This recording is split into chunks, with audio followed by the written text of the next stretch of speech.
Fight for Mommy. Arlie was the apple of her father's eye. Carl came home from work every day to the sound of pattering feet and the sight of Arlie running to him, arms reaching out. She would sit beside him at dinner and recount everything that happened that day, and he adored it. He usually watched an hour of sports or played World of Warcraft on the computer each night, but other than that, his evenings were hers, until he tucked her in with her little teddy bear and told her a story. The stories were usually about a battle that had to be won, a man fighting for his one true passion. Sometimes in the stories the man fought to save a city, tame a wild horse, or save his lover. Arlie loved the stories.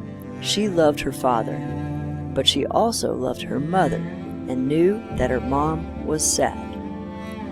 One night, after Carl had finished a story of dragons and wizards and about a man fighting to save a princess, she said, "Daddy?" "Yes, my dear." "Do you love Mommy?" "Of course I do, honey." "Do you love her like the man in the story loved the princess?" Carl knew his pause said what he didn't want to say. He spoke, "Of course, my dear." "Then why don't you fight for Mommy?" Carl came up with some made-up answer, kissed his daughter goodnight, and went to bed. He didn't know that would be the last time he would kiss Arlie. In the morning, his wife Darlene looked out the window and asked Carl if he could take Arlie to school that day for her. "It really snowed last night," she said, "and you know your car is a lot better in the snow." Carl was in a hurry, and he knew he didn't have time to wait for Arlie to get ready and still get to work on time. "Darlene, you know I don't have time for that. Just drive really carefully, take it slow, pump the brakes if you slide, you'll be okay." "Please, Carl, it looks really bad. Can you call in and just say you'll be a little bit late?" "Darlene, listen, I have to get to work so I can provide for this family. You're overreacting. It's only 5 miles away." On the way to work, Carl thought about his decision. He was pretty sure Darlene was overreacting, although the snow was really coming down. But then he remembered what Arlie had said, "Why don't you fight for Mommy?" Instead of fighting for her, he hadn't even offered to help. At 9 a.m., the ambulances finally made it to the accident. The snow was worse than expected, and it took an extra 10 minutes to get there. Arlie was already gone, bloodless and silent in her mother's arms. People came around, helped as much as they could, but finally resorted to cursing the snow and letting Darlene say one last long, bitter goodbye to her daughter in her lap. During the days and months after Arlie died, Carl drew himself tightly into a shell. He used his work and sports and video games, the only battles worth fighting anymore, as a distraction from the pain. He kept telling himself there were a dozen things Darlene could have done to avoid the accident. He didn't want to face the truth. Darlene, on the other hand, knew that all she had left was Carl. She did what she could to love him. "Darlene, will you please stop making all that noise? All I can hear are pots and pans clanging together. I'm trying to watch my football game." The TV room was right next to the kitchen. He had to ask her the same thing every now and then, and eventually the clanging of the pots and plates stopped altogether. Other times, Darlene would play the piano, which was in the same room as his video games. "Darlene, I know you like to practice the piano, but I can't freaking hear what the other dudes are saying in the game. I need to be able to hear in order to play this game, okay? I'm sorry." Even in their bedroom, when he finally tore himself away from the video games, she would try to keep him up. She would come out of the bathroom and say, "Carl, I got these today. Do you like them? Do they fit me, Carl? Don't you want to see?" His tired head was already on the pillow, so he didn't turn around to look at her. He said, "Darlene, I've got to go to work in the morning. I'm exhausted. I've got to make the money you seem to keep wanting to spend on clothes. I know we mourn in our own ways, but just remember spending money isn't going to help the situation." Like requested, after a few weeks, she stopped trying to cook when he was watching sports, and never tried to play the piano anymore, and when he came to bed, she was already fast asleep. Then one morning, there was a huge snowstorm. Darlene woke up first and said, "It doesn't look like you'll be able to go to work today." She looked over at him. "It was a year ago today, Carl." Carl peeled himself out of bed and squinted out the window. The snow was halfway up the doors and completely covered the cars. She was right. There was no way to get to work. He looked at the date on his watch. Sure enough, it had been 1 year since Arlie had died. He stumbled down to the kitchen. It looked so barren and disinfected and cold. Darlene hadn't cooked for months. He rummaged around and found the French press and made some coffee. He got a blanket and sat down in front of the TV. He clicked the remote, but nothing happened. He growled and cursed the snow. He pulled the blanket around him and cursed his life. He finally decided he would try the computer. He got up and went to the computer room. He pushed the power button. It had no power either. He just sat in his chair, wrapped in the blanket, and fumed. His only passions in life had been stolen from him. It's way too quiet. If Darlene just hadn't killed Arlie. He kicked the leg of the computer table. The computer mouse fell off the table and swung and hit the wall. He sat in silence. He looked out the window at the heavy, white blanket of snow. He thought of Arlie and suddenly thought, "I'm too lonely to let myself miss you, Arlie." He felt so empty. Without sports and video games to live for, to fight for, he was dry. But suddenly, now that they weren't here, they seemed so shallow to him. What did they care for him? What were these things he had been fighting for? He turned slowly around in his office chair. He saw Darlene's piano. A stack of scribbled pages sat on it. He squinted at the title on the one on top. He rolled closer. The title was, "We've Lost You." The following lines read, "My dear, we've lost you, and I'm afraid you're never coming back.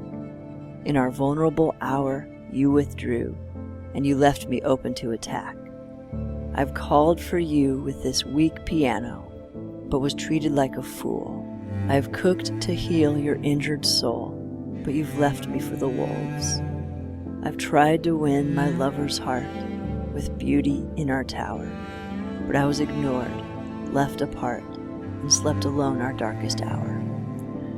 Carl looked and saw the stack of pages upon pages of his wife's scribbled songs, crumpled from desperation and smeared with tears.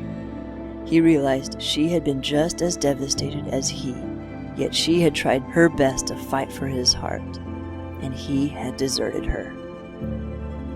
On the coldest day of the year, Carl's heart melted.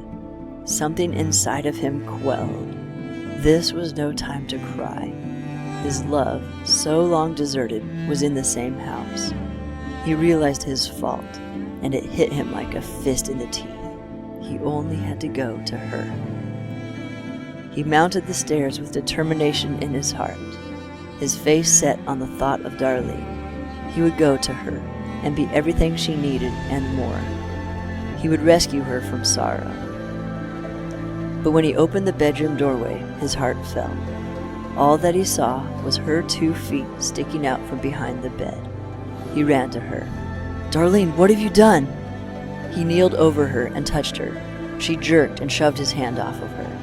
She was sobbing into a pillow on the floor. "Oh, I thought you were dead. I'm so sorry, Darlene. I realize what I've done." "Get away from me." "What?" he replied. "You were never there when I needed you." "I'm so sorry," he replied. "I didn't realize that you were trying to love me. You don't realize that I cry on this floor for hours every day, and when I finally had the strength to come down and try to love you, you stomped on my heart. Darlene, I know. I've never been so mad at myself in my whole life. I'm ready to fix it. What can I do for you? Just get away from me. Let me cry by myself. Arlie couldn't help the way she hurt me, but you hurt me over and over with no regret. I hate that stupid TV. I hate that stupid computer. I hate you. Get out of here. Carl lifted his hand off her, and she shuddered. His heart was beating hard. Was this really happening? He slowly backed out of the room, his head in a daze. He sat down in front of his TV. He scowled and gritted his teeth. He picked up the remote and pushed the power button out of habit. The TV, of course, still didn't work. He stared at the TV with disgust. He had loved his sports more than his wife. He started hitting the remote against his leg until it hurt. No, he thought, I will need every bit of myself to fight for her. He stood up slowly. The blanket fell off of him. He dropped the remote on the ground. He lifted his foot and stomped hard to crush it. It took 3 heavy stomps with his heel to crack the remote's plastic casing. He had slain the first enemy. Then he looked up to the beautiful, tempting, high-def widescreen TV. He set his jaw and walked over to it. He picked it up and tugged it out of the wall. He walked it out the sliding back door. He pushed through the huge snowdrift and threw the TV against the cold, snow-covered corner of the cement porch. It screeched and banged and fell to the ground, its broken screen facing the sky. Soon the old computer was broken too, laying on top of it. When Carl entered his bedroom again, he was ready to fight. A blanket draped over his shoulder like armor. Arlie's teddy bear was clasped in one hand, and a cup and saucer of coffee rattled in his other hand. He knelt down at his wife's feet. She was silent, still clasping her pillow on the floor. My dear Darlene, I am so sorry. I am barely a man anymore, and I am truly nothing without you. May I come to you? She lifted her head. He never talked to her anymore, and he definitely didn't talk to her like that. She looked at him. What did you break downstairs? Carl swallowed. I broke the TV, and I killed our computer. He looked up at her as if to beg a sort of forgiveness for destroying their stuff. Why did you do that? She asked. He just shook his head in his own shame and said, I'm so sorry, darling. I have neglected my first love for a whole year. It's been longer than that, she said. Are they really gone? Carl nodded. I killed them dead. A single, muffled, sloppy laugh slipped out between her sobs. He laughed a little bit too and spilled a bit of the steaming coffee on her bare leg. Oh, I'm sorry. He put down the coffee and tried to dab her leg with the blanket, and then realized it was her grandma's old blanket and gave a frightened look. She laughed again. She sniffed and wiped her tears. It's okay. She pulled her legs back underneath her and sat up. She was very slow at looking back up to him. She looked at Arlie's old teddy bear first. Carl held it out to her. She slowly accepted it and held it to her face and smelled it. I miss her, Carl. He nodded. She finally looked up at his face and saw his wet eyes. He nodded again to make sure she saw it. She looked down at the coffee spilled over and filling the saucer. She smiled and picked it up. She sniffed and sipped it. You still remembered that I liked the vanilla creamer. He nodded again. It was way in the back in the shelf. I had to find it. They both breathed in deeply, and then she sobbed again. The coffee spilled all over her, and she put it down noisily on the saucer. She doubled over, squeezing the teddy bear.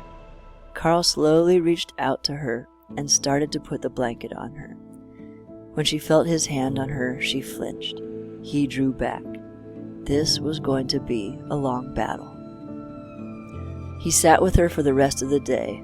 There were times where she yelled at him, and he listened with bowed head and mumbled, I know, I'm sorry, Darlene. There were times she cried and recounted memories of Arlie. Each time she shot a glance to him to see if he remembered. She had always assumed he had been trying to forget Arlie with all of the TV and video games. Each time he would nod at the memory, and tears would often come to his eyes. As the sun went down on that quiet, white day, Darlene had spilled most of 3 cups of coffee on herself, and Carl had brought every blanket in the house to keep her warm. It looked like a giant nest tucked in all around her, in between the bed and the wall, as Carl shivered at her feet. No, it's okay, he kept saying. I'm warm enough. Keep the blankets. Do you need anything else? That night, though he knew she was still not ready for him to hold her, like he really wanted to, she said one thing that let him know there was hope.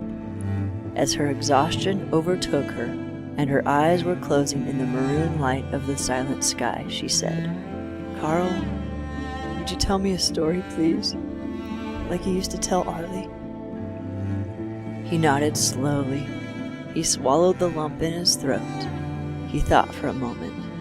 It had been a long time since he had told a story. He swallowed again and began. Once there was a man who was ready to fight to save his beloved bride. He knew there were many dragons in their past that he would have to slay, but he was ready to give up even his own life to save her. Not one of his most poetic stories, but he got the point across. He could see a smile creep across her face as she fell asleep. He whispered to himself, "I'm so sorry I'm so late, Arlie, but now I know what I have to do. It's time to fight for your mommy." If we only knew that this, the fighting type of love, is the fierce love our God has for us. He is there providing for us our daily bread and singing to us. He is fighting to win our love, even when we mistake most of it as an annoying racket. But when we finally do hear it for what it is and turn to Him, our battle has just begun. We must fight an incessant battle against our temporal, selfish desires to love Him back. It's not easy, but in the end, we believe it will be worth it. How much passion and love must a man have to die for someone? Apparently, that's how much God loves us.